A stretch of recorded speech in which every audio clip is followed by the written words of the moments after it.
The V&M Flatwild is a bait that I have got to where I'm using for a lot of things. Obviously the Flatwild was designed and it is a great bait for flipping and punching or just pitching to isolated cover. It gives you the glide on the sink that we all, love about these type profile baits. But the one thing about the Flatwild that I like and the way we designed it was that, the Flatwild, it has rings on both sides of it, and it's also a little bit thinner. And the blending of those two in the body portion of this bait enable the bait to, it's not as wide, so it's not as stiff, and it's also a little thinner, so it's a lot easier for me to penetrate it with a hook point when I set the hook. You know, Flipping mats has always been never been a perfect percentage game. We've all lost a lot of fish doing it. And when we decided to build, the Flatwild, that was one thing that I really wanted, was a bait that I felt like would simplify that for me. It would give me a bait that was easier. And a lot of baits that I was using back then, I was taking and cutting little slits for the hook part, the hook to go in on one side, because I felt like a lot of them were too thick.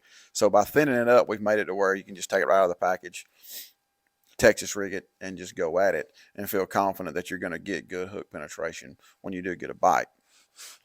The other thing that I have really gotten to where the Flatwild has become a personal favorite for me is using it as a jig trailer. When you're flipping or skipping a jig, a lot of things to me affect how many bites you get. One of the biggest things to me is the way the jig falls. If I'm fishing, vertical timber or vertical stuff that's out in, 3, 4, 5 foot of water, a lot of times I want a jig that'll just sink straight to the bottom. And the reason why is because, if that fish is, say, if you've got a dock pole that's in 5 foot of water, and the fish is tucked up right at the bottom of it, tight to the edge of the pole, and you flip a bait that glides 5 foot above him, and that bait glides off over here and hits the bottom, and it's further away than what the fish will go to. And also, I think that fish sees that bait sinking out there, and you lose that element of surprise. I think so many fish that we catch are based on that element of surprise. So in that situation, I'm not going to use a Flatwild. I'm going to use a chunk style trailer so that when I flip my jig up there, it sinks straight down beside the post, right to where the fish is, hopefully causing the fish to either react or eat just out of hunger.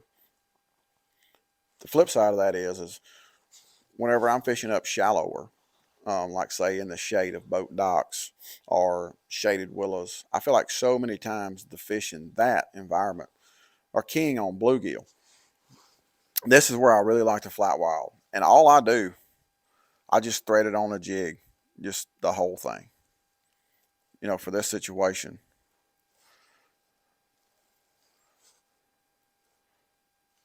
Now, this does two things. If you'll look, if I can get the skirt folded out, if you'll look, now that I've got that threaded on there, I've created a real wide platform. And if you'll notice, I threaded it on there a little bit beyond what is straight, so that it's actually elevated. You don't want to thread it on there too short because the tail of it will push down. So if I thread it on there too short, it would look like that. It's going to be hard to skip that because this is going to want to catch water. So I threaded on there a little bit longer than what I would want so that it holds up. And also, to me, it holding up like that, or having that being pinched up just a little bit on the curve of that hook, when it's laid on the bottom, it kind of helps elevate it and pick it up. But what this does, this flat area, it makes it to where now I can skip this jig way easier. So if you're trying to learn how to skip, or you're wanting to become better at it, pay attention to what kind of trailer you're putting on your jig, because a lot of times that has as much to do with it as anything. We make a skipping jig, and it has a nice flat area on the face of the head. This is not a skipping jig, but this is the adrenaline. But the skipping jig is a great jig for skipping. But so many times, if you don't have the right trailer on there or have it rigged properly, the head helps you, but it doesn't help you like it could. So having this big flat area on the back of this jig gives me a jig that's way easier to skip. The other thing that it does the opposite of what we're talking about when we want that jig to sink straight down. Just like the way this bait wants to glide when you Texas rig it on the sink. When you put this bait on a jig and you flip it out there or skip it up under a willow or the edge of a dock, when the cast is over and it starts to sink, especially on a lighter head, you're going to get that same gliding action. And I feel like that triggers a lot of bites. I think it looks a lot more natural. I think it looks like a bluegill. You know, we see, think about them bass that are sitting up under the edge of a dock and they see those bluegill go up there and they eat an insect off the surface and then they scurry off. If you can make that jig look like that, the way that bluegill looks when it's scurrying off, when that bluegill goes up and eats a cricket, he don't just swim straight back to the bottom. He swims off. This is a way to make your jig do that.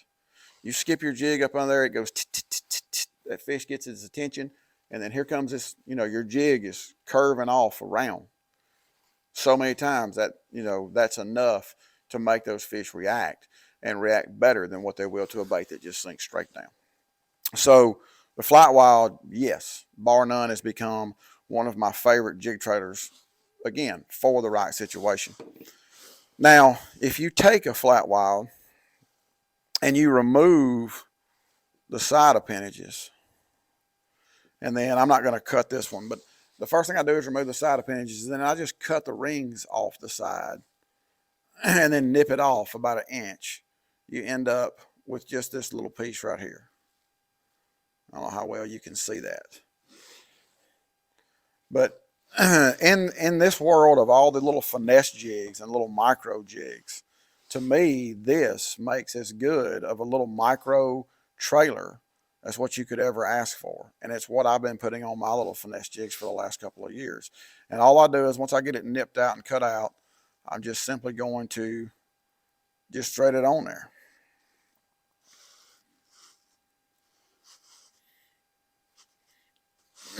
And it makes a perfect little small, compact profile, chunk or trailer for your little finesse style jigs that have become very popular in the last several years. So that's a couple different uses for the Flatwild. It definitely has more, but these are some of my favorite uses. And, pay attention to that when you're fishing a jig. I've seen a lot of times where just the chunk you use on a jig makes a huge, huge difference. It's so easy to get hung up in the jig, and the jig is a big part of it, and having the right weight and having the right color skirt. And that is definitely part of the equation. But keep in mind, when you take a half-ounce jig and put 5 different trailers on it, you've changed that jig every time you've changed that trailer, because you've changed the way that it sinks to the bottom, and you've also changed the speed at which it sinks to the bottom. That fish can't look at that jig and say, oh, that's a half ounce. What that fish is paying attention to is the rate of fall. When you change your trailer, you can change and adjust the rate of fall. So keep that in mind. And keep in mind, if you're having a hard time skipping, a lot of times it might be that, you need a bait that puts the advantages in your favor. And that goes not just for a jig. I put the Flatwild on a bladed jig a lot of times when I'm skipping boat docks with it. And for the same purpose, just simply because I can cast it in there a whole lot easier because it skips a whole lot easier. So that's the Flatwild for me in a nutshell. It's definitely became one of my favorite baits from V&M.